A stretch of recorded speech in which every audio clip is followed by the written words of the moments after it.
প্রিয় দর্শক, আপনাদের সবাইকে স্বাগত জানাচ্ছি। আমি এস এম আকাশ, আর দেখছেন দেশ ভাবনা আলোচনা অনুষ্ঠান। এই অনুষ্ঠানে আমি সমসাময়িক বিষয় নিয়ে কথা বলে থাকি। আর আজ মধ্যপ্রাচ্যে যে এখন চলমান উত্তেজনা, সেটা নিয়ে আমরা যেমন কথা বলবো, সেই সাথে যে ইরানের প্রেসিডেন্ট যে দুর্ঘটনায় মারা গেছেন সে বিষয় নিয়ে আমরা কথা বলবো। আপনারা জানেন যে ইরানের প্রেসিডেন্ট যে দুর্ঘটনায় মারা গেলেন, সেটা নিয়ে বেশ দুর্ঘটনায় কি মারা গিয়েছেন নাকি এর পেছনে কোনো নাশকতা হয়েছে, সেটা নিয়েও কিন্তু প্রশ্ন দেখা দিয়েছে। সেটা যেমন আমরা বোঝার চেষ্টা করব। সেই সাথে ইরানের প্রেসিডেন্টের মৃত্যুর পরে মধ্যপ্রাচ্যে যে ভূ রাজনৈতিক পরিস্থিতি সেটা কি দাঁড়াচ্ছে, বা ইরানের যে আভ্যন্তরীণ রাজনীতি সেটাই বা কেমন হচ্ছে, এগুলো নিয়ে আমরা কথা বলার চেষ্টা করব। আমাদের সাথে তিনজন অতিথি, তাদের সাথে আপনাদের পরিচয় করে দিই। আমাদের সাথে রয়েছেন এম হুমায়ুন কবির, সাবেক রাষ্ট্রদূত, স্বাগত আপনাকে। আমাদের সাথে রয়েছেন অধ্যাপক শামীম রেজা, গণযোগাযোগ ও সাংবাদিকতা বিভাগ, ঢাকা বিশ্ববিদ্যালয়, এবং অনলাইনে আমাদের সাথে যুক্ত হচ্ছেন Sirajul Islam, editor, radio Tehran ও মধ্যপ্রাচ্য বিষয়ক গবেষক। আপনাকেও স্বাগত।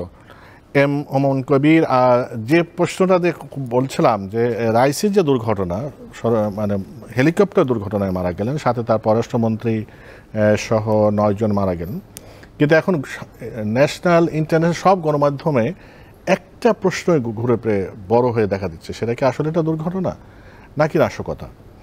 আপনি কিভাবে ব্যাখ্যা করবেন? ধন্যবাদ আপনাকে। হ্যাঁ, যেহেতু তথ্যউপাত্ত আমাদের হাতে নাই, তো কাজে এখন যে যা বলবে সেটাই অন্তত ফেস ভ্যালুতে মেনে নিতে হবে। তবে এখন ধরেন আপাত দৃষ্টিতে যদি বলা হয় দুর্ঘটনা, তাহলে তার কেন বলা হচ্ছে তার যুক্তি হিসেবে যদি কেউ বলতে চান, তাহলে বলা চলে যে এই হেলিকপ্টারগুলো প্রায় 50 বছরের পুরনো। ইরান 1979 সাল থেকে ওয়েস্টার্ন স্যাংশন, পার্টিকুলার আমেরিকান স্যাংশনের আওতায় আছে। মাঝখানে একটুখানি রেয়াত পেয়েছিল বছর 2-1 জন্য 15 সালে নিউক্লিয়ার ডিলটা হওয়ার পরে, কিন্তু তাতে করেও আমার তখনকার ঘটনা মনে আছে। ওই সময়তে যে রেয়াত পেল, যে স্যাংশন উড্র হলো, তখন ইরানিয়ানরা আমন্ত্রণ জানিয়েছিল বোয়িংকে, যেগুলি আমাদের ফ্লিটটা একটু রিফারবিশ করে দাও তোমরা। বোয়িংয়ের লোকজন এসে দেখে বলছে এই রিফারবিশ করার উপরে ফেলে দিতে হবে এগুলোকে। তো ওইটা সে 16-17 সালের কথা বলছি। তো এই ধরনের ফ্লিট নিয়ে তারা চলছে, জোড়াতালি দিয়েছিল। কাজেই সেই ধরন, এবং এটা যদি বলেন আপনি টেকনিক্যাল বিষয়, আবহাওয়া বিষয় একটা ছিল, কুয়াশা ছিল, ইত্যাদি ইত্যাদি। তো পারিপার্শ্বিক অবস্থার প্রেক্ষিতে আপাত দৃষ্টিতে দুর্ঘটনা বলে মনে করা যেতে পারে। এখন যদি আমরা ব্ল্যাক বক্স ডেটা রেকর্ডার যদি পাওয়া যায়, তখন বোঝা যাবে যে কী কারণে এটা হলো। তখন একটা মানে আপনি একটা যুক্তিসঙ্গত বা যুক্তি নির্ভর একটা উপসংহারে আসতে পারবে। যতক্ষণ তা না হচ্ছে, মধ্যপ্রাচ্যের এখনকার সাম্প্রতিক ঘটনাবলীর প্রবাহে এটা খুব অযৌক্তিক হবে না যদি কেউ বলেন এটা একটা ষড়যন্ত্রের ফসল, এবং খুব সহজেই সেটা বলা সম্ভব। এবং ইসরায়েলেরা কিন্তু সেটা জানে, এবং জানে বলেই তারা আগ বাড়িয়ে গতকালই বলে দিয়েছে যে না, আমরা এর সাথে সংযুক্ত নই, বা আমরা এই কাজে ছিলাম না। তার অর্থ হচ্ছে যে তারা যে কোনো ধরনের প্রিএমটিভ ইরানিয়ান কোনো অ্যাকশন যাতে না হয় সেটাকে করবার জন্যে, মানে থামানোর জন্যই কাজটা করেছে। তবে আমার নিজের ব্যক্তিগত মতামত হচ্ছে যে মধ্যপ্রাচ্যে যতই উত্তেজনা থাকুক, ইরান এবং ইসরায়েল দুই প্রধান সামরিক শক্তি মধ্যপ্রাচ্যে, তারা নিজেদের মধ্যে এক ধরনের একটা ব্যালেন্স, একটা বোঝাপড়া করেই তারা চলাফেরা চলে, এবং উত্তেজনা তারা পরস্পরকে আঘাত করছে, সরাসরি করেছে গত কয়েক সপ্তাহ আগে, তার আগে বহু বছর ধরে তারা প্রক্সি ওয়ার করছে, কিন্তু একটা লাইন জানে কোন রেড লাইনটা ক্রস করা উচিত কি উচিত না। একইভাবে ইরানের সাথে মার্কিন যুক্তরাষ্ট্রেরও কিন্তু একটা বোঝাপড়া আছে, এবং বিশেষ করে সাম্প্রতিককালে ইরাকে মার্কিন বাহিনীর উপর আক্রমণ হওয়ার পরে মার্কিনেরা পাল্টা আক্রমণ করেছে ইরাকি গোষ্ঠী যারা ইরানের সাথে যুক্ত বলে মনে করা হয়। তারপরে ইরানের সাথে কিন্তু সরাসরি আমেরিকানরা ব্যাক চ্যানেলে কথা বলেছে, যাতে করে এরপরে আর কোনো ধরনের দুর্ঘটনা ঘটেনি। এই আগামী 2-1 সপ্তাহের মধ্যে কিন্তু জর্ডানে আমেরিকানস এবং ইরানিয়ানদের মধ্যে পরোক্ষভাবে আলোচনার একটা কথাও কিন্তু ছিল। তো কাজেই এখানে পারিপার্শ্বিকভাবে যদি আপনি দেখেন, এই ধরনের বড় ঘটনা করতে গেলে আমার ধারণা ইসরায়েল আমেরিকানদের সাথে আলোচনা না করবে না। কারণ আর আমেরিকানরা এই মুহূর্তে, বিশেষ করে প্রেসিডেন্ট বাইডেনের নির্বাচনের প্রেক্ষিতে, এত বড় রিস্ক নেয়ার, এবং রিস্কটা অযৌক্তিকই হবে যদি প্রমাণিত হয়। অধ্যাপক শামীম রেজা, এই যে প্রসঙ্গটা এসেছে এর পেছনে কারণটা কি মনে হয়? যে মানে দুর্ঘটনা তো দুর্ঘটনা না হয়ে এটা নাশকতা মানুষের মনে এমনি সাধারণভাবে যদি আপনি বাংলাদেশের কাউকে যদি জিজ্ঞাসা করেন তারা কিন্তু কোনো ব্যাখ্যা বিশ্লেষণ সারে বলবে যে এর পেছনে তাহলে অন্য কিছু থাকতে পারে। না, যে কোনো এই ধরনের ঘটনা ঘটলে আমরা একটা ষড়যন্ত্র তত্ত্ব দাঁড় করানোর চেষ্টা করি, এবং এরকম হেলিকপ্টার বা বিমান বিধ্বস্ত হয়ে অত্যন্ত গুরুত্বপূর্ণ ব্যক্তিরা মারা গেছেন এমন দৃষ্টান্ত আমাদের দক্ষিণ এশিয়াতেও আছে। জিয়াউল হকের সময় অত্যন্ত মার্কিনীদের গুরুত্বপূর্ণ ব্যক্তিরাও ওই বাহনে ছিলেন এবং সেটা কেউই বেঁচে ছিলেন না। এরকম পৃথিবীতে আরও অনেক উদাহরণ আছে। আমার মনে হয় যে যে কারণে ধারণাগুলোর জন্ম হচ্ছে তার একটা হতে পারে যে সাম্প্রতিক যে আক্রমণ ইরান থেকে যে আক্রমণ ইসরায়েলে করা হলো, প্রায় 1 দশকের বৈরিতা তাদের, কিন্তু সেই বৈরিতাটা সবসময় একটা প্রক্সি যুদ্ধের মধ্যে ছিল। যেমন লেবানন থেকে হিজবুল্লাহদের মাধ্যমে সে এটা কাজ করত, ইয়েমেনের সশস্ত্র গোষ্ঠীকে সে সমর্থন দিত। এইভাবে সে সরাসরি যুক্ত না হয়ে সবসময় কিন্তু ইসরায়েলের আশেপাশে সে একটা চাপের মধ্যে রাখার সে চেষ্টা করেছে। কিন্তু এই প্রথম প্রকাশ শেষে তার একটা শক্তিমত্তা জানান দিল। এখন আলোচনা হতে পারে যে তার এই অস্ত্র কতটুকু ইসরায়েলের ক্ষতি করতে পেরেছে, কিন্তু সে ইসরায়েলের ভূখণ্ড পর্যন্ত পৌঁছেছে এই দীর্ঘ পথ পাড়ি দিয়ে তার যে সামরিক যে ব্যবস্থায় সে আক্রমণ করেছে। একটা জিনিস উঠতে পারে যে এই প্রেসিডেন্টের সময় এই যে সেট আপ, একই সঙ্গে মনে রাখতে হবে যে এই প্রেসিডেন্টের অফিসটা আপনি যদি অন্য গণতান্ত্রিক দেশের মতো ভাবেন যে একটা নির্বাহী বিভাগ, তা কিন্তু না।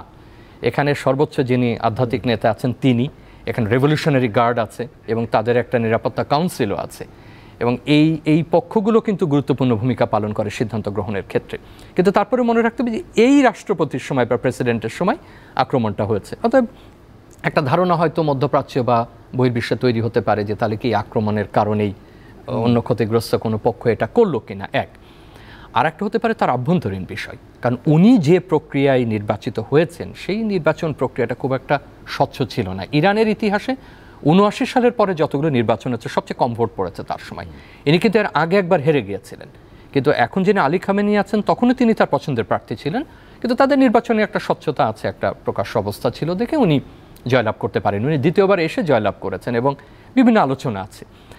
আরবার এই দুটো যদি আপনি প্রেক্ষাপট রাখেন তাহলে দেখবেন যে ঘরোয়াভাবেও কিছু আলাপ আলোচনা কিন্তু আছে, এবং আপনি যতজন প্রেসিডেন্ট হয়েছেন 79 পর থেকে আপনি দেখবেন যে খুব একটু লিবারেল বোধহয় একজন বা এরকম ছিলেন, বাকিরা ওই কাঠামোর বাইরে খুব একটা যেতে পারেনি। তাছাড়া সাম্প্রতিক আন্দোলনগুলো আপনারা খেয়াল করেছেন যেখানে তরুণ জনগোষ্ঠীর উপরে সাংঘাতিকভাবে এই রেজিম ক্র্যাকডাউন করেছে এবং তারা কঠোর হয়েছে। ভেতরেও দু একবার কিন্তু উত্তেজনা তৈরির চেষ্টা করা হয়েছিল। কোভিডের সময় ওরকম একটা আমরা কিছু জেনেছিলাম, সুযোগ সুবিধা নাই। 79 পর থেকে, বিশেষ করে জিম্মি সংকটের পর থেকে দুটো ঘটনা ঘটেছে দেখেন। একটা হলো রাষ্ট্রীয়ভাবে আমেরিকা তো তার দিক থেকে মুখ ফিরিয়ে নিতেই হয়েছে, তার তো আর কোনো অবস্থায় নেই তাকে সহযোগিতা করার। মার্কিন জনগণেরও একটা অন্যরকম দৃষ্টিভঙ্গি তৈরি হয়েছে। অনেক সময় হয় যে স্যাংশনের মধ্যেও অনানুষ্ঠানিকভাবে অনেক কিছু দেওয়া নেওয়া চলে, সেই পদ্ধতিটা বন্ধ। সো আপনি যদি আগের থেকে উত্তরটা খোঁজেন, আমরা একটা ধারণা তৈরি করতে চেষ্টা করছি যে এই কারণে কি এটা কেউ নাশকতামূলক করেছে কিনা। এর মধ্যে আবার কিছুটা আগুনে ঘি ঢালার মতো তুরস্ক একটা বিবৃতি দিয়েছে তার একজন সংশ্লিষ্ট মন্ত্রী, যে যন্ত্রে এই উচ্চতাটা পরিমাপ, অর্থাৎ এরকম পরিস্থিতিতে যখন একটা হেলিকপ্টার যায় সে কি উচ্চতায় আছে, কি অবস্থায় আছে, এই সংক্রান্ত যে তথ্যগুলো থাকে সেই তথ্যগুলো সে পায়নি। এবং এই সংক্রান্ত যদি আমরা বলি বাংলা একেবারে পদ্ধতিটা বন্ধ করা ছিল। এখন সেটা তারা কিভাবে জেনেছে সেটা আমরা জানি না। এটা আমাদেরও পাশের কিছু গণমাধ্যম পাশের দেশে তারা অন্যকে উদ্ধৃত করে বলেছেন। সুতরাং আন্তর্জাতিক রাজনীতির দৃষ্টিকোণ থেকেও একটা সম্ভাবনা অমূলক হোক আর ষড়যন্ত্র তত্ত্বের দিক থেকেও করলেও করা যেতে পারে। আবার যান্ত্রিক যেটা বললেন সেই আলোচনা, এবং আভ্যন্তরীণ তো বললাম যে তাদের রাজনীতিতে এতটা সরল না। আপনি সাংবিধানিক ধারাবাহিকতা তারা রাখবে সে ব্যাপারে আমাদের খুব একটা দ্বিমত নাই, কিন্তু তার মানে এই নয় যে তাদের মধ্যে কিন্তু দ্বন্দ্ব নাই বা তাদের মধ্যে অন্য কোনো রকম ডিফারেন্স অফ ওপিনিয়ন নাই। আর সবশেষ যেটা উনি বলছিলেন যে দেখেন এইটা খুব আমাদের কাছে অস্বাভাবিক ঠেকছে এখন, যে পৃথিবীর অন্যতম বৃহৎ সামরিক শক্তি এখন সে, এবং এরকম একটা শক্তি যে নিউক্লিয়ার এনরিচমেন্ট থেকে সে একেবারে রীতিমতো অস্ত্র তৈরি প্রক্রিয়ার কাছাকাছি চলে গেছে। এবং আপনি 79 আগেও ইরানের যে অবকাঠামো ছিল সেই অবকাঠামো চ্যালেঞ্জের মুখে পড়েছিল, কিন্তু সে কিন্তু অনেক কিছু করতে পারতো, সে নিয়ারলি ইন্ডাস্ট্রিয়াল ছিল। এখন সে এত পুরনো একটা এই ধরনের বাহন এরকম গুরুত্বপূর্ণ ব্যক্তিদের নিয়ে, এবং যেটা বলে শেষ করব, এর মধ্যে তো তার রাশিয়ার সাথেও সম্পর্ক ছিল, চীনের সাথেও সম্পর্ক, এই প্রেসিডেন্টের সময়। সেটাও মনে রাখবার মতো বিষয় যে তার আন্তর্জাতিক ক্ষেত্রে এই বিধিনিষেধের মধ্যে থেকে বেরিয়ে এসে সে কিন্তু একটা কূটনৈতিক জানান সৌদির সঙ্গে সম্পর্ক উন্নয়ন করছিলেন। তো এরকম একটা ক্ষেত্রে এত সামরিক শক্তি সম্পন্ন দেশ এরকম এই ধরনের একটা পুরনো বাহনে যাবেন, যেটা যুক্তরাষ্ট্রে অ্যাক্সিডেন্ট ঘটেছে, কানাডাতেও এই বাহনের কিন্তু অ্যাক্সিডেন্টের রেকর্ড আছে। আমি এই দুইভাবে দেখার চেষ্টা করছি। আমরা এবার আমাদের যে অনলাইনে গেস্ট রয়েছেন সিরাজুল ইসলাম, আপনি এডিটর রেডিও তেহরান এবং আপনি দীর্ঘদিন তেহরানে ছিলেন, কাছ থেকে দেখেছেন ইরানের রাজনীতি। আপনার কাছে একই প্রশ্ন, মানে এই যে নাশকতার প্রশ্নটা কেন আসলো এবং এটার কতটা ভিত্তি আছে বলে মনে করেন? ভাই আপনাকে এবং স্টুডিওতে উপস্থিত দুইজন বিশিষ্ট আলোচক, তাদের দুজনকে আমি শুভেচ্ছা জানাচ্ছি। আপনি যে প্রশ্ন করলেন সেই প্রশ্নের আসলে এখনো পর্যন্ত কোনো ভিত্তি নেই।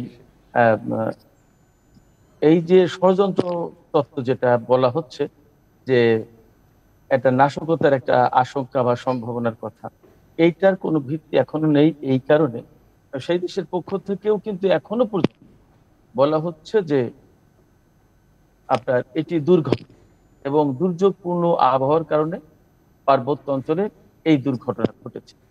সেক্ষেত্রে যে দেশের প্রেসিডেন্ট, যে দেশের পররাষ্ট্রমন্ত্রী, সেই দেশের পক্ষ থেকে যখন বলা হচ্ছে দুর্ঘটনা, তখন আমাদের পক্ষ থেকে বলার সুযোগ নেই যে এটা নাশকতা বা ষড়যন্ত্রের ভেতর দিয়ে, ষড়যন্ত্রের মধ্য দিয়ে তাদের দুইজনকে হত্যা করা হয়েছে। আবার তবে যে কারণে এই কথাগুলো আসছে, শামীম ভাই বলেছেন, এই কারণগুলো হচ্ছে যে যেহেতু মধ্যপ্রাচ্যে একটা বিশেষ উত্তেজনাপূর্ণ পরিস্থিতি চলছে এবং যেহেতু ইরান এখানে very big player, Gaza Israel যুদ্ধের ক্ষেত্রে ইরান খুব বড় খেলোয়াড়, ইসরায়েলের সাথে ইরানের বৈরিতা সেই জায়গায় ইরান ইম্পর্টেন্ট, আবার আমেরিকার সাথে যে সম্পর্কের সমীকরণ সেখানেও কিন্তু ইরান আমেরিকা তাদের ভিতরে মারাত্মক দ্বন্দ্ব, এবং মধ্যপ্রাচ্যে মার্কিনদের যে অবস্থা, দীর্ঘদিনে যে প্রভাব প্রতিপত্তি, এ প্রত্যেকটা জায়গায় ইরান ভীষণভাবে চ্যালেঞ্জ সৃষ্টি করেছে। এবং খুব সম্প্রতি আমরা ইরান থেকে ইসরায়েলে হামলার ঘটনা দেখেছি, অর্থাৎ পাল্টা প্রতিশোধমূলক হামলা করেছিল। এই সমস্ত সবকিছু বিশ্লেষণ করে বলা যায় যে চলমান উত্তেজনাকর পরিস্থিতির কারণে, এবং যেহেতু রাষ্ট্রের অত্যন্ত দুইজন গুরুত্বপূর্ণ ব্যক্তি একসাথে হেলিকপ্টার দুর্ঘটনায় নিহত হয়েছে, এই সমস্ত কারণেই মূলত বলা হচ্ছে যে ষড়যন্ত্রের মাধ্যমে বা ষড়যন্ত্রমূলক ভাবে তাদেরকে হত্যা করা হয়েছে। এই বিষয়টি বলা হচ্ছে। আমার কাছে এখনো মনে হচ্ছে যে এটা নিতান্তই দুর্ঘটনা, এবং যেহেতু ইরান বলছে যে এটা দুর্ঘটনা, তারা এখনো বলেনি এইরকম কোন ষড়যন্ত্রের কোনো বিষয় তাদের কাছে আছে, সেক্ষেত্রে আমাদের আসলে বলার কোনো সুযোগ নেই। এম হুমায়ুন কবির, আপনি বলছিলেন যে এই যে দুর্ঘটনা, যে নাশকতার কারণগুলো আমরা শুনছিলাম, যে এটা নাশকতা হওয়ার কি জন্য ডালপালা ছড়ালো সেটা সবাই আপনার ব্যাখ্যা করেছেন, কিন্তু আপনি আপনার বক্তব্য বলেছেন যে যুক্তরাষ্ট্রের সাথেও কিন্তু এক ধরনের তাদের একটা বোঝাপড়া প্রসঙ্গটা এসেছে। কিন্তু এখানে গণমাধ্যমে যে খবর এসেছে, হেলিকপ্টার বিধ্বস্তের পর যেহেতু রাষ্ট্রের রাষ্ট্রপতি বা প্রেসিডেন্ট, পররাষ্ট্রমন্ত্রী যুক্তরাষ্ট্রের সহায়তা চেয়েছিল সেখানে, কিন্তু গণমাধ্যমে খবর এসেছে যে যুক্তরাষ্ট্র তেমনভাবে সাড়া দেয়নি।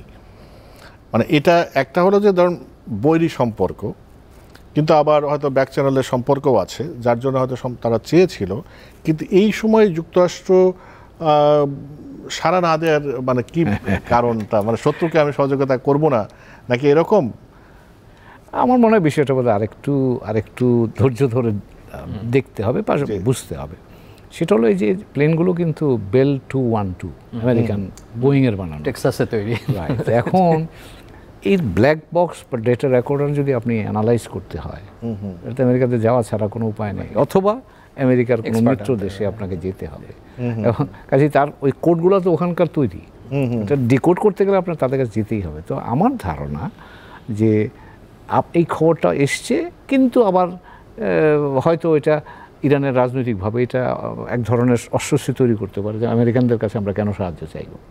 তো সেই কারণেই আপনি হয়তো দেখছেন, আমরা দৃশ্য তো দেখছি বা বাইরে থেকে দেখছি যে না আমরা এগুলি চাই না বা এটা আমেরিকানরা দেবে না, হয়তো আমেরিকান নিজেরাই বলেছে না আমরা দেবো না ওদেরকে। আমেরিকা সেটা স্টেটমেন্টে বলেছে কিন্তু চেয়েছিল, আমরা টেকনিক্যাল কারণে শেষ পর্যন্ত দিতে পারিনি এই ধরনের বলে।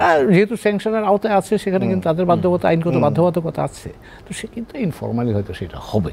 কারণ হলো যে আমার ধারণা কূটনীতি বা এইসব বিষয়গুলো যখন হয় বাইরে আপনি পাবলিকলি একটা চেহারা পাবেন, ভেতরে আরেকটা চেহারা হয়। হয়তো দেখবেন যে এটা ডেটা রেকর্ডার বা ফ্লাইট ব্ল্যাক বক্স যাবে টার্কিতে, আমেরিকান এলাকায় টার্কিতে যাবে, ওখানে এসে থার্ড কান্ট্রিতে আমেরিকানরাই এটি করে দেবে, আমেরিকা যুক্ত নাই এটা বলা হবে এটা টার্কিতে আমাদের বন্ধুরাই করে দিয়েছে, এরকম হবে। এবং অনেক কিছুর পরেও কিন্তু মনে রাখতে হবে যে ওখানে কিন্তু মার্কিন যুক্তরাষ্ট্রের উপস্থিতি আছে এবং ইরানের উপস্থিতি আছে। তো যখন দুই পক্ষ বিবদমান পক্ষ থাকে, এখনকার সবসময় ছিল এখনও আছে, এরা কিন্তু পারস্পরিকভাবে কথাবার্তা বলে, কিন্তু বলে ইনফর্মালি বলে, কারণ বলতে হয়। যেমন ধরেন এই যে গত কয়েক মাস আগে ইরাকি সশস্ত্র গোষ্ঠী যারা, তারা আমেরিকান ক্যাম্পে আক্রমণ করেছিল, আপনার মনে আছে?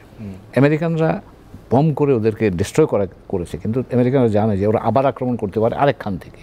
তখন তারা কিন্তু ইরানের সাথে কথা বলেছে এবং ইরান ওদের উপর প্রিভেইল করেছে, তাদেরকে নিষেধ করেছে ডোন্ট ডু ইট। এরা জানে যে আমেরিকা খোঁজাখুঁজি করলে আমেরিকা হয়তো ইরানের বিরুদ্ধে অ্যাকশানে যেতে পারে, ইরান সেটা চায় না। আমার ধারণা মধ্যপ্রাচ্যে ইরান, একটু আগে আমাদের আরেক ভাই যেটা বলছিলেন, মধ্যপ্রাচ্যে আপনি যদি গত 50 বছরের বা তারও আগে যদি ধরেন 70 বছরে, ইরান ইজ দ্য অনলি পাওয়ার যে আমেরিকাকে 2003 সালের এই ইরাকে যাওয়ার ভুল সিদ্ধান্তের কারণে এখন কিন্তু আমেরিকাকে মানে ইউএসকে মার্জিনালাইজ করে ফেলেছে, এবং সেটা কিন্তু ইরান। আপনি লক্ষ্য করেন, আমি একটু জাস্ট পেছনে যাচ্ছি, ইরানিয়ান রেভলিউশন 79 সালে ইরানিয়ান ইসলামী বিপ্লবের পরে ইরানকে ডিস্ট্রয় করার জন্য বা এই বিপ্লব যাতে অন্য দেশে না আসে তার জন্য ইরাকের মাধ্যমে 8 বছর যুদ্ধ চালিয়েছে, ইরান যুদ্ধ। উদ্দেশ্য ছিল কিন্তু ইরানকে কন্টেইন করা, যদি বলি আমি, সেটা ছিল তখন। বাকি সব কিন্তু মার্কিনীদের নিয়ন্ত্রণে ছিল। 2003 সালের পরে যদি আজকে আপনি দেখেন, ইরাক ইরানের পকেটে, আমি কথাটা এইভাবে, ইরানের বন্ধু, লেবানন ইরানের বন্ধু, সিরিয়া ইরানের বন্ধু, ইয়েমেন ইরানের বন্ধু। আপনি মার্কিনীরা আছে, কিন্তু আপনি যদি একটা বৃহত্তর প্রেক্ষাপটে আপনি এটাকে দেখেন জিও পলিটিক্যাল কনটেক্সট থেকে, Iran is a clear winner now. এবং সেই কারণে ইসরায়েলিদের ভয়, এবং ইসরায়েলিরা মধ্যপ্রাচ্যে একটা দেশকে ভয় করলে সেটা ইরানকেই ভয় করে, কারণ তারা জানে যে ইরানের জিও স্ট্র্যাটেজিক আউটরিচ এখন অনেক বড়, এবং তারা অনেকগুলো জায়গা থেকে ইচ্ছা করলে ইসরায়েলের জন্য ক্ষতির কারণ হতে পারে। তো কাজেই এখানে এর মধ্যেও এক ধরনের বোঝাপড়া। কদিন আগে ইসরায়েল ইরানে আক্রমণ করলো, ওটা তো মেসেজ দিয়েছে, এটা মিসাইল তো পড়েনি, ওটা জাস্ট একটা মেসেজ দিল যে আমি পারি ওখানে যেতে। এবং একইভাবে ইরানিয়ানরাও তাই করেছে যে আমরা কিন্তু তোমাকে যেতে পারি, কিন্তু তোমাকে মারছি না।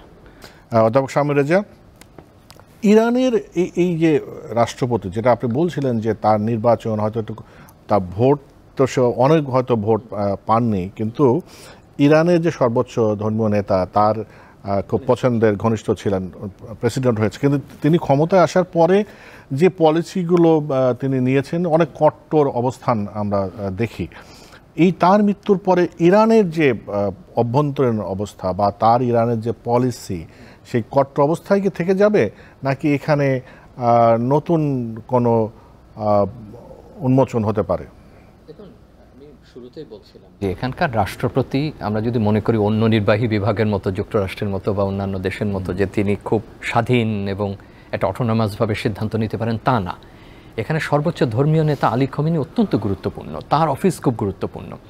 তার যে রেভলিউশনারি গার্ড যারা, যেটা তাদের যে প্রতিষ্ঠাতা ইসলামিক রিপাবলিকের যিনি করেছিলেন খমেনি, সেটা অত্যন্ত শক্তিশালী এবং তারা নীতি নির্ধারণে খুব গুরুত্বপূর্ণ ভূমিকা পালন করেন। এর বাইরে আলাদা কাউন্সিলও আছে তাদের। এই সবার সঙ্গে আলাপ এবং চূড়ান্ত সিদ্ধান্ত আসে তাদের আধ্যাত্মিক নেতার কাছ থেকে। এখন দেখুন, আপনি যদি রাইসি, যিনি বিমান দুর্ঘটনায় হত হয়েছেন, আপনি তার ব্যাকগ্রাউন্ডে যদি যান, তার উত্থানটা নাটকীয়র চাইতে নাটকীয়। ইরান অনেক পুরনো দেশ, সামরিক দিক থেকে ঐতিহাসিকভাবে অনেক পুরনো দেশ। সেখানে রাজনীতিতে এই ধরনের উত্থান, সেটা শাহের শাসনামল বলেন আর ইসলামিক গ্রুপেল, এতটা সহজ না। কিন্তু সেখানে দেখবেন যে তার যে একাডেমিক ব্যাকগ্রাউন্ড, তার যে প্রশিক্ষণ এবং তার যে ওঠা, সেটা নাটকীয় চাইতে নাটকীয়। এবং যারা পুরনো ছিলেন তাদের যারা কূটনীতিক, তাদের বিজ্ঞানী, তাদের কিন্তু বিভিন্নভাবে অ্যাকোমোডেট করা। একটা যারা ভিন্ন মতাবলম্বী ছিলেন তাদেরকে তো সরিয়ে দেওয়া হয়েছে, অপসারণ করা হয়েছে। অনেকে আবার তাদের সঙ্গে যোগ দিয়েছেন, তাদের সঙ্গে আনুগত্য প্রকাশ করেছেন। কিন্তু আপনাকে মনে রাখতে হবে, যেটা একটু আগে উনিও বলছিলেন আমাদের অ্যাম্বাসেডর হুমায়ুন কবির, যে এই দেশটা কিন্তু আমরা যতটা একেবারে স্যাংশনে ক্রিপলড হয়ে গেছে দেখেই একটা 2000-2500 বছর আগের একটা সিভিলাইজেশনাল কন্টিনিউটি, সে যে কূটনীতির ধারা বহন করে এবং সে যে রাজনীতির ধারা বহন করে, সেটা এতটা সরল না। আমরা একেবারে নবীন রাষ্ট্রের সঙ্গে তাকে তুলনা করতে পারি না। সেখানে রাইসির উত্থান অন্যরকম। এবং 87 সালের দিকে তার যে ভূমিকা, যেটার জন্য বারবার সমালোচনা করা হয়, যে বিপুল সংখ্যক রাজনৈতিক বন্দীকে বা বিভিন্ন বিবেচনা মৃত্যুদণ্ড দেওয়া, এটা তাকে প্রশ্নও করা হয়েছিল। এটা একটা দিক, তার মানে তার একটা কনজারভেটিভ পাস্ট আছে। এবং সেখান থেকে এই যে সাম্প্রতিক যে বিদ্রোহগুলো দমনের যে রীতিটা, একই সঙ্গে কূটনীতি তো খুব নির্মোহভাবে চলে। এবং সে তো কূটনীতি, সে তো সবসময় এই ব্যক্তির তত্ত্ব তালাশ করে না বা তার জীবন বৃত্তান্ত দেখে না। তার আবার কূটনৈতিক অগ্রগতিগুলো আপনি দেখেন, সৌদি আরবের সঙ্গে সম্পর্ক স্বাভাবিক করা, যেটা অত্যন্ত গুরুত্বপূর্ণ। যারা এটা মনে রেখেছেন বা একটু আমাদের মতো বয়সী বোনাদের মতো যারা জ্যেষ্ঠ কূটনীতিক আছেন, যে কি সাংঘাতিক তাদের টেনশন গেছে, একবার হজ করা থেকে শুরু করে সেখানে গোলাগুলি থেকে শুরু করে বহু রকম ঘটনা ঘটেছে সেখানে। সেই অবস্থা থেকে এসে সৌদির সঙ্গে সম্পর্ক তৈরি করা, এই স্যাংশনের মধ্যেও তাদের একজন রাষ্ট্রপতি কিন্তু ডিসি পর্যন্ত গিয়েছিলেন। সেটা তারা ইউএনএ যাচ্ছেন, অন্যান্য মিটিংয়ে যাচ্ছেন। ইরানের সঙ্গে চমৎকার সম্পর্ক সুইজারল্যান্ডের, এবং অনেক ক্ষেত্রে তারা তাদেরকে মধ্যবর্তী অবস্থান হিসাবে তাদের ব্যবহার করে। যেটা একটু আগে উনিও বলছিলেন, যে এই আক্রমণের আগে ইসরায়েলের তারা মার্কিনীদেরকে জানিয়েছে যে ইন্টারসেপ্টটা করেছে জর্ডান এবং সৌদি, সেটা অনেকটা আমরা বলবো না নেগোশিয়েটেড, কিন্তু এটা পার্ট অফ দ্য গেম। একটা রুলস অফ দ্য গেমটা এরকম, যে ঠিক আছে আমিও জানান দিলাম, তুমিও দিলে। তাহলে এনার যে প্রশাসন, যদি আমি ধরি তাকে, সৌদির সঙ্গে সম্পর্ক, তুরস্কের সঙ্গে তার সম্পর্ক কিন্তু আমরা সামনে যা দেখি না কেন, ইমিডিয়েট নেইবার হিসাবে সেটা খুব গুরুত্বপূর্ণ। পশ্চিমা দেশের সঙ্গে তার অনেক পুরনো সম্পর্ক, বিশেষ করে ফ্রান্স এবং সুইজারল্যান্ড। সেটা রেজা শাহ পাহলবিও যখন ছিলেন তখন এই সম্পর্কটা ছিল। এই ইসলামী উনি নিজেই তো ছিলেন এক সময়, আপনি যদি খামেনির কথা ধরেন, উনি মিশর থেকে যখন গেছেন তখন তিনি পশ্চিমেই ছিলেন। তো এরকম একটা সাফল্য কিন্তু তিনি দেখিয়েছেন। এবং গ্র্যাজুয়ালি চীন এবং রাশিয়ার সঙ্গে তার যে সম্পর্কের একটা মাত্রা তৈরি হচ্ছিল, আমরা একটু আগে যেটা বলছিলাম, যে এই সামরিক একটা ভালো যান বা একটা হেলিকপ্টার বা প্লেন, তার মতো একটা দেশ কেন এতদিন সে অ্যাসেম্বল করতে পারেনি বা সংগ্রহ করতে পারেনি বা জোগাড় করতে পারেনি, এখন সে চপার অর্ডার দিচ্ছে। এই আলোচনা চলতে থাকবে বহুদিন পর্যন্ত। কিন্তু আপনি যেটা বলছেন, যে কূটনৈতিক দিকে এই রাইসির কিন্তু এই অগ্রগতিগুলো আমরা লক্ষ্য করেছি। এবং যেটা উনি বলছেন, যে এরা যে মার্কিনীদের সঙ্গে কথা বলে না বা পশ্চিমাদের সঙ্গে কথা বলার অনেক রীতি আছে কূটনীতিতে, আপনি তো সামনাসামনি টেবিলে তাকে দেখছেন না, কিন্তু সে তার মিত্রদের সঙ্গে অন্যভাবে সে কথা বলছে। শুধু বলেছে যে এই ইসরায়েল আক্রমণের আগে আমি তো সুইসদের সঙ্গে যোগাযোগ করেছি এবং তাদের মাধ্যমে করেছি। অতএব আমরা হয় কি, যে মধ্যপ্রাচ্য তো অনেক জটিল, আমরা দক্ষিণ এশিয়ার ফ্রেমওয়ার্ক দিয়ে মধ্যপ্রাচ্যকে বিশ্লেষণ করতে পারবো না, এবং তার সম্পর্কের মাত্রা অন্যরকম। এটা চলে, এটা প্রকাশ্য না হলেও এটা কোনো না কোনোভাবে কূটনীতির ধর্ম। আমি একটু সিরাজুল ইসলাম, আপনার কাছে এই ইরানের যে রাজনীতি, যেমন শামীম রেজা বলছিলেন যে মধ্যপ্রাচ্যের রাজনীতি তো আমাদের দক্ষিণ এশিয়া ফ্রেমওয়ার্ক দিয়ে তো বোঝা যাবে না, যেহেতু আপনার কাছে একটু বোঝার চেষ্টা করি যে এই রাইসির মৃত্যুর পরে, যেহেতু উনি একটা বেশ শক্ত অবস্থানে ছিলেন, কঠোর অবস্থানে ছিলেন, সেখানকার অবস্থা মানে ইরানে কি ফের কোনো অস্থিরতা তৈরি হতে পারে কিনা? আকাশ ভাই, আমি ব্যক্তিগতভাবে মনে করি না যে ইরানে প্রেসিডেন্ট রাইসির নিহত হওয়ার পর কোনো অস্থিরতা তৈরি হবে। কারণ এই মুহূর্তে বরং পুরো দেশ ওকে আচ্ছন্ন। এবং আমরা এর একটা নজির দেখেছি, আজকে যখন তাবরিজ শহর, যে প্রদেশে হেলিকপ্টার দুর্ঘটনা হয়েছে, পূর্ব আজারবাইজান প্রদেশ, এই প্রদেশের রাজধানী শহর হচ্ছে তাবরিজ। এই তাবরিজ শহরে আজকে প্রথম জানাজা অনুষ্ঠান হয়েছে এবং শোক মিছিল হয়েছে। তাতে লক্ষ লক্ষ মানুষের উপস্থিতি ছিল। এবং তাবরিজ খুব একেবারে সীমান্তবর্তী একটা প্রদেশ সেটা। এবং সেখানে যে অবস্থা, তারপরে আজকে কমে তার জানাজা হবে, তেহরানে হবে, পরে খোরাসান প্রদেশে হবে। খোরাসান প্রদেশ হচ্ছে রাইসির জন্মস্থান মাশাদ, সেই মাশাদ শহর হচ্ছে, সেখানে তাকে শেষ পর্যায়ে তার দাফন অনুষ্ঠান প্রত্যেকটা জায়গায় রাজধানী তেহরানে দেখবেন কি পরিমাণে লোকের অংশগ্রহণ থাকে। এই যে ইরানে আমরা যত যাই বলি স্বামী ভাই নেগেটিভ, ইরানের যত যাই কিছু হোক না কেন, ইরানের যে সত্য একটা জাতীয়তাবাদ আছে এবং শিয়া মাযহাব, এই দুটো জিনিস ইরানকে দারুণ ভাবে ঐক্যবদ্ধ রেখেছে। ইসলামী বিপ্লব 1979 সালে হওয়ার পরে আজকে 45 বছর পার হয়েছে। এত নিষেধাজ্ঞা, এত মানে অন্তর্ঘাতমূলক হত্যা হয়েছে। অ্যাট এ টাইম ইরানের সংসদ সদস্য 72 জন সংসদ সদস্যকে হত্যা করা হয়েছিল। এর আগে ইরানের একজন প্রেসিডেন্টকে হত্যা করা হয়েছে। ইরানের বিভিন্ন বিজ্ঞানী, সামরিক কর্মকর্তা, জেনারেলদেরকে হত্যা করা হয়েছে। এর পরেও কিন্তু ইরান ধসে পড়েনি, ইরানের কোনো ব্যবস্থা বিধ্বস্ত হয়ে পড়ে এবং এই ধরনের কোনো সংকট তৈরি। আচ্ছা সিরাজ, আপনার লাইনে থাকুন, আপনার কথা একটু ভেঙে ভেঙে যাচ্ছে, আপনি লাইনে থাকুন, আপনার কাছে আবার আসবো। এম হুমায়ুন কবির যে কথা বলছিল সিরাজুল ইসলাম, যে ইরানের আসলে এত স্যাংশন বা এত এর পরে যে যুদ্ধ বা তাদের সেনাপতিকে হত্যা করা, এরপরেও কিন্তু তারা মানে শক্তিশালী অবস্থানেই আছে। এই যে যদি একটু বোঝার চেষ্টা করি আপনি এই ইরানের রাজনীতি, ইরান আসলে মধ্যপ্রাচ্যে কি চায়? ধন্যবাদ আপনাকে। যেটা শুনছিলাম নজরুল ভাই বলছিলেন যে ইরানে কিন্তু এখানে একটু বোঝা দরকার যে ইরান, প্রফেসর শামীম রেজা বলছিলেন, এটা কিন্তু অনেক আগের পুরনো সিভিলাইজেশন এবং ইরানের ঐক্যবদ্ধ থাকবার অন্যতম একটা উপাদান হচ্ছে কিন্তু তারা কিন্তু আরবদের সাথে তাদের একটা চিরন্তন প্রতিদ্বন্দ্বিতা আছে। কাজে তারা কিন্তু নিজেদেরকে আরব বলে না, তারা কিন্তু পার্সিয়ান বলে। কাজে তাদের এই পার্সিয়ান প্রাইডটা কিন্তু আছে এবং সেটা regardless of the political system, এই প্রাইডটা তাদের কিন্তু বংশ পরম্পরায় হাজার বছর ধরে এটা চলে আসছে। তো এই জায়গাটা তাদের কিন্তু ওয়ান অফ দ্য ইউনিফাইং আপনি এলিমেন্ট অফ নেশনহুড অথবা ইরানিয়ান কনসেপ্টের এটা একটা আইডেন্টিটির একটা অংশ। তো সেই জায়গায় আছে। প্লাস আপনি জাতি হিসাবে ইরানের শাসন ব্যবস্থাকে আমি পছন্দ করি না, কিন্তু যখন আপনি আমেরিকানদের প্রেসারে পড়ছেন, যখন ইসরায়েলের আক্রমণের মুখে পড়ছেন, তখন কিন্তু ক্রাইসিস যখন হয় তখন কিন্তু জাতি একসাথে হয়ে যায়। এবং যেটা আজকে দেখবেন, আরও একটা অন্য দিক থেকে বলছি, গতকালই আইসিসি নেতানিয়াহুর বিরুদ্ধে ওয়ারেন্ট করার জন্য নেতানিয়াহুর পপুলারিটি বেড়ে গেছে। এভরিবডি সেইং যে ভাই আমার নেতা তো, আমার দেশের লোকরা তুমি অন্য জায়গায় নিয়ে অ্যারেস্ট করবা। তো কাজে যখন ক্রাইসিস থাকে তখন কিন্তু ছোটোখাটো জিনিসগুলো চাপা পড়ে গিয়ে তখন একটা পেট্রিয়টিজম এটা বা দেশপ্রেমটা সামনে চলে আসে। তবে একটু আমি যোগ করি এখানে, আমি এখানে খুব বড় কিছু হবে মনে করছি না, কিন্তু একটু টেনশন ডেভেলপ করার দুটো জায়গা আছে অভ্যন্তরীণভাবে। একটা হচ্ছে যে ইরানের যিনি এখন আধ্যাত্মিক নেতা আলী খামেনি, উনি 85 বছর বয়স ওনার মানুষ, এবং মনে করা হচ্ছিল যে প্রেসিডেন্ট রাইসি ওনার স্থলাভিষিক্ত হবেন এবং আলী খামেনিও কিন্তু রাইসিকে পছন্দ করতেন এবং তারই মানে আমি যদি বলি তারই একজন গুণগ্রাহী হিসেবে সমর্থক হিসেবে তৈরি হচ্ছিল। এখন সেই জায়গায় কিন্তু এখন রাইসির মৃত্যুর মধ্য দিয়ে একটা শূন্যতা তৈরি হয়েছে।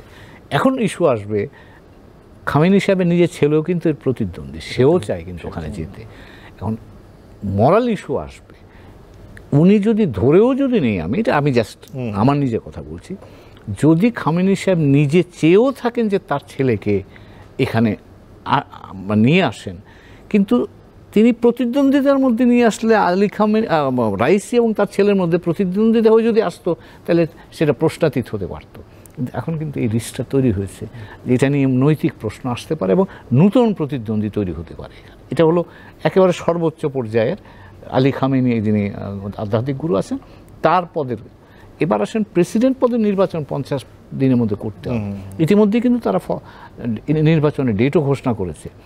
এখন আপনাকে এই যতই বলেন আপনি আদর্শিক সহমত আছে, কিন্তু ক্ষমতা কিন্তু প্রতিদ্বন্দ্বিতা তৈরি করে।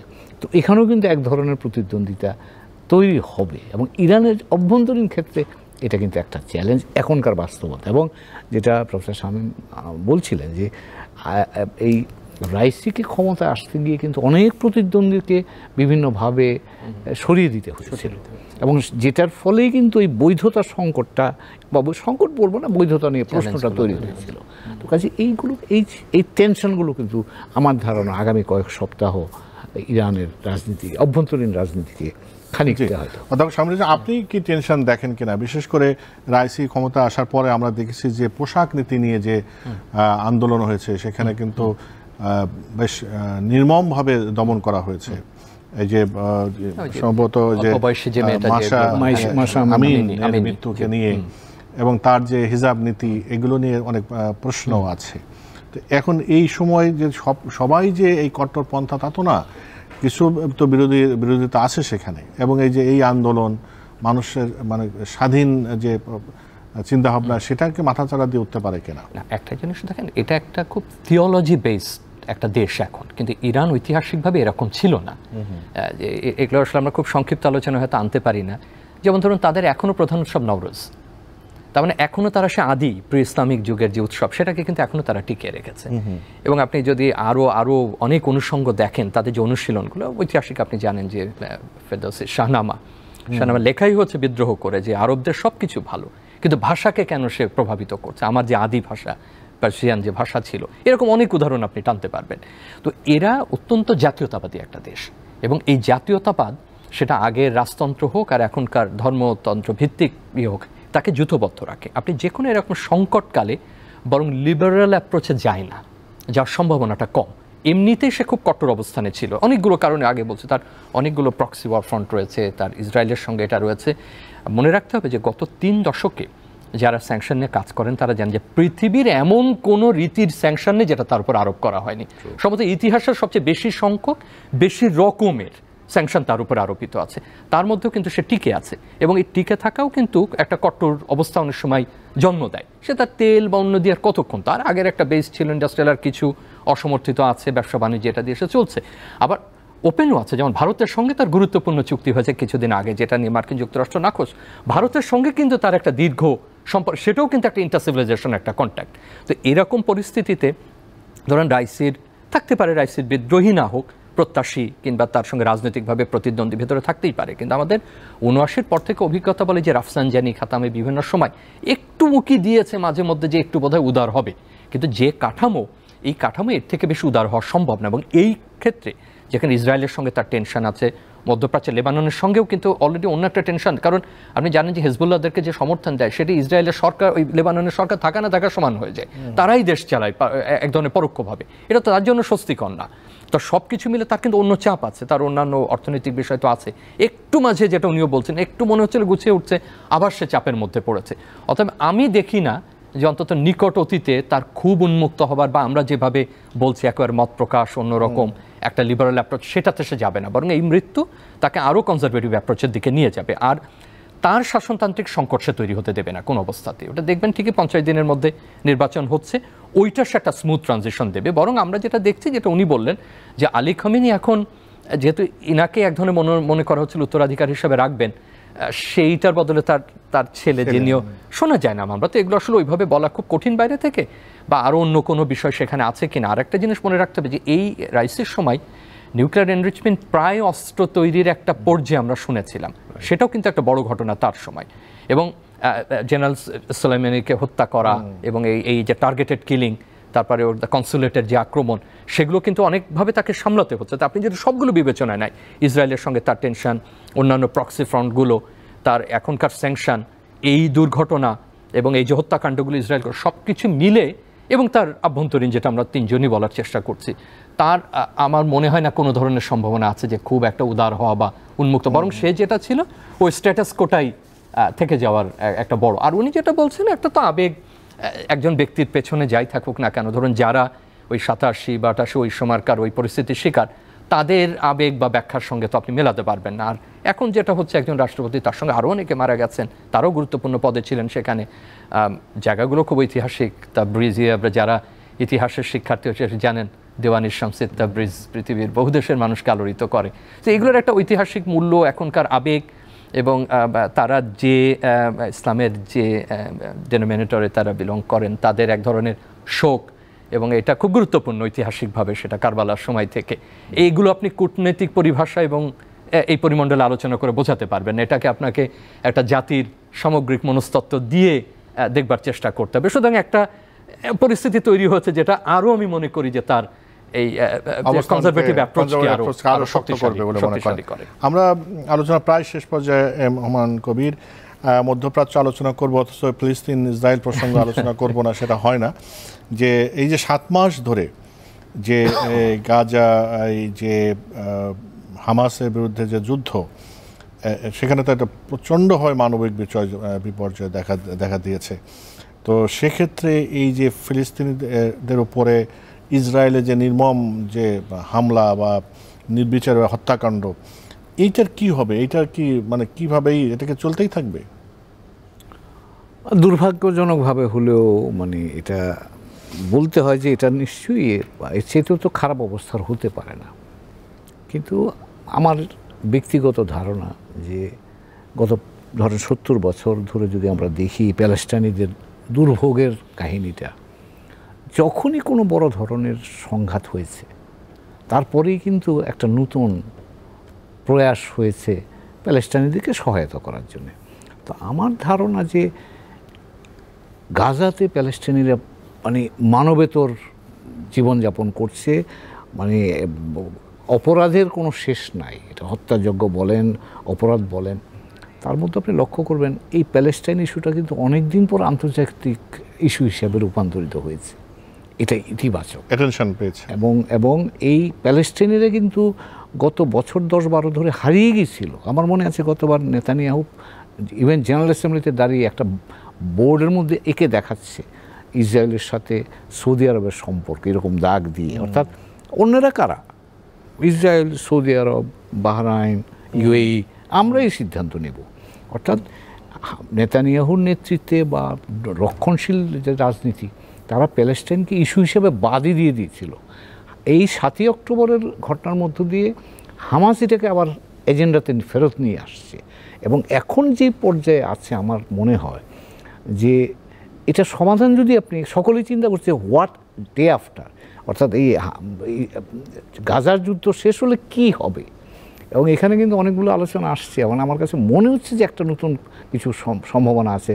যেমন জাতিসংঘের 4th কমিটি বলে একটা কমিটি ছিল, ডিকলোনাইজেশন কমিটি। এটা কিন্তু অনেকদিন আগে বিলুপ্ত হয়ে যাওয়ার আলোচনা হতো না প্রস্তাব এখন কিন্তু আলোচনা হচ্ছে আন্তর্জাতিক পরিমণ্ডলে। তাইলে কি এটাকে জাতিসংঘের আওতায় এখানে একটা সরকার হতে পারে? অর্থাৎ এবং সেটাও যদি হয় তাহলে কিন্তু আমরা ধরে নিতে পারি যে এর মধ্য দিয়ে একটা রাষ্ট্র প্রতিষ্ঠার সুযোগটা তৈরি হবে। এবং এখানে হামাস কতটা পারবে না, বা হামাস তো একটা আইডিয়া, হামাস কিন্তু একটা গোষ্ঠী নয়। হামাসের এই রেভলিউশনারি আইডিয়া শেষ পর্যন্ত কতটা টিকবে আমি জানি না। কিন্তু একই সাথে প্যালেস্টাইনের অথরিটি যেটা আছে, তাদের যে নির্লিপ্ততা বা তাদের যে অক্ষমতা, সেটাও যে আর কার্যকর নয়, সেটাও কিন্তু প্রমাণিত। তো কাজে আমার ধারণা যে এই অবস্থা থেকে বেরিয়ে প্যালেস্টাইনের এই রাষ্ট্র প্রতিষ্ঠার দিকে যদি যেতে হয়, তাহলে জাতিসংঘের এই ধরনের আলাপ আলোচনাটা আমার কাছে আমি একটু ইতিবাচক হিসেবেই দেখতে চাই। আপনি কিভাবে দেখেন? না, আমি একেবারে ওনার সঙ্গে একমত। বরং আমি আরও তথ্য যোগ করি যে এটা ভয়াবহ ঘটনা। মানে যেটা ঘটেছে, আপনি ইসরায়েলের নীতিটা বুঝতে হবে যে তাদের সামরিক মনস্তত্ত্বটা এরকম যে এই শক্তিতে কাজ হচ্ছে না, তাহলে আরও শক্তি প্রয়োগ। যারা আন্তর্জাতিক সমরবিদ্যা নিয়ে কাজ করেন তারা জানেন কোনো দেশ এটা অনুসরণ করে, যেটা তো মার্কিন যুক্তরাষ্ট্র করে না বা অন্যরা করে না।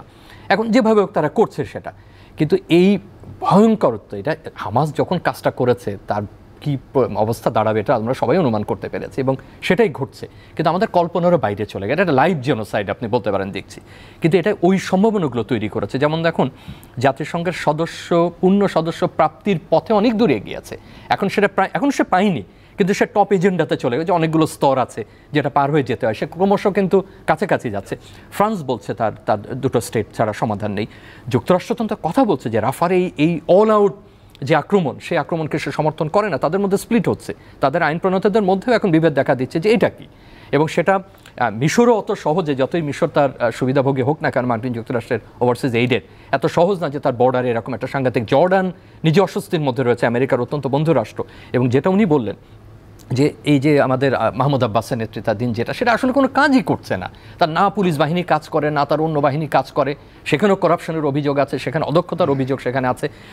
হামাস হয়তো সমাধান না, কিন্তু তারা কিন্তু একটা স্টেটহুডের দিকে যাচ্ছে। এবং আপনি খেয়াল করেন ইউরোপের একাধিক দেশ এই যে অনেকটা প্রোঅ্যাক্টিভলি বলছে যে আমরা তাদেরকে স্বীকৃতি দিতে রাজি আছি, একেবারে চাপা পড়ে গেছিল এজেন্ডাটা, সেটা আবার নতুন করে জাতিসংঘে উঠছে, সদস্য পদ প্রাপ্তির দিকে যাচ্ছে, মার্কিন নীতি নির্ধারকরা কথা বলছেন। এবং যে ছাত্র বিক্ষোভ হচ্ছে পুরো মার্কিন যুক্তরাষ্ট্র জুড়ে, সেটা 60-এর দশকের সিভিল রাইটস মুভমেন্টের পরে আর আমরা এত বড় বিক্ষোভ আমরা দেখিনি। সমস্ত এলিট স্কুলগুলোতে যারা এই সমস্ত কোনোদিন করতোই না গত অন্তত 60-এর দশকের পরে, আপনি চিন্তা করুন যে এরকম টপ স্কুলে সে দ্বিতীয় বর্ষে পড়ে, প্রথম বর্ষে পড়ে, তার বাকি স্টুডেন্ট লাইফ আর ফিরে আসবে কিনা সে জানি না, সেটা এখনো তারা জেলে, তাদের অনেকের এখনো বেইল হয়নি, তারা সেটা রাজি আছে, তাদের সাসপেনশন তারা মেনে নিচ্ছে, তারপরে তারা ইনক্যাম্পে, সেটা ঠিক আছে, পদ্ধতি নিয়ে আপনার আমার দ্বিমত থাকতে পারে যে, কিন্তু এই যে দাবিগুলো তারা তুলছেন পুরো মার্কিন যুক্তরাষ্ট্র জুড়ে, আপনি যুক্তরাজ্যে হয়েছে, ইউরোপের সব শহরে হচ্ছে, সারা পৃথিবীতে, তো এর কিন্তু একটা প্রভাব আছে। এবং আমিও মনে করি যে ওই মাহমুদ দারবিশের কবিতাগুলোতে যেমন আছে যে শুধু দেওয়ালই দেখে, তো এইটাতে তার অভ্যস্ত, কিন্তু এর মধ্যে থেকে আমার মনে হয় যে এটা নৃশংসতা, এটা নিয়ে তো আর আমাদের কোনো দ্বিমত নাই। কিন্তু এই ভয়ঙ্কর পরিস্থিতির মধ্যে থেকে কিন্তু এই যে ইন্টারন্যাশনাল অ্যাটেনশন, এই যে চেঞ্জেসগুলো, তার সদস্যপদ প্রাপ্তি, বিশ্ব সংস্থায় তাকে রাষ্ট্র হিসাবে স্বীকৃতি দান করা, যদি সেই দিকে যায়, এবং সেটা কিন্তু একটা বড়। আর একটা জিনিস মনে রাখতে হবে, দেখেন এটা তো এমন জায়গা নিয়ে যুদ্ধ, আব্রাহামিক রিলিজনের সবাই তো সেই জায়গায় ফেরত আসতে চায়, এবং জেরুজালেমকে তো কেউই ছাড়তে চায় না, সেটাও মনে রাখতে হবে। এখন ইসরায়েল তো একটা রাষ্ট্র, এবং সে একটা সামরিক রাষ্ট্র, এবং তার পুরো পারসেপশনই হচ্ছে এক ধরনের নিরাপত্তা বলাই। এটা হয়তো একটা রাষ্ট্রের কাঠামোর জন্য কতখানি টেকসই বা বজায়যোগ্য, সেটা তো আপনাকে আরও কয়েক দশক অপেক্ষা করতে হবে বোঝার জন্য। কিন্তু যতক্ষণ সে শক্তিশালী এবং আন্তর্জাতিক পরিমণ্ডলে তার সেই দোতালি আছে, এত সহজ না। আবার একই সঙ্গে ইসরায়েলের জন্য ব্যাপারটা এমন না যে একেবারে নিশ্চিত যে আমি রাফা অভিযান করে বিরাট বিজয় করে ফেলবো। আমি মনে করি যে একটা, ওনার সঙ্গে আমিও একমত যে এটা একটা বিশ্ব সম্প্রদায়ের জন্য বড় সুযোগ এনে দিয়েছে একটা সমাধানের প্রান্তে আসার। আমরা সেই প্রত্যাশা রেখে শেষ করি। হুমায়ুন কবির, আপনাকে অনেক ধন্যবাদ। অধ্যাপক শামীম রেজী, অনেক ধন্যবাদ। এবং আমাদের সাথে সিরাজুল ইসলাম অনলাইনে ছিলেন, তাকেও ধন্যবাদ। প্রিয় দর্শক, আমরা ইরানে যে প্রেসিডেন্ট হেলিকপ্টার দুর্ঘটনা মারা গেলেন, সেই প্রসঙ্গে ইরানের রাজনীতি এবং মধ্যপ্রাচ্যে ভূ রাজনীতি কী দাঁড়াচ্ছে, এবং ইসরায়েল এবং ফিলিস্তিনি যে যুদ্ধের ফলে ফিলিস্তিনিদের যে রাষ্ট্র প্রতিষ্ঠার যে সংগ্রাম, সেটা কতদূর এগোলো, এসব বিষয় নিয়ে আমরা আলোচনা করলাম। আজ এ পর্যন্তই, ভালো থাকবেন।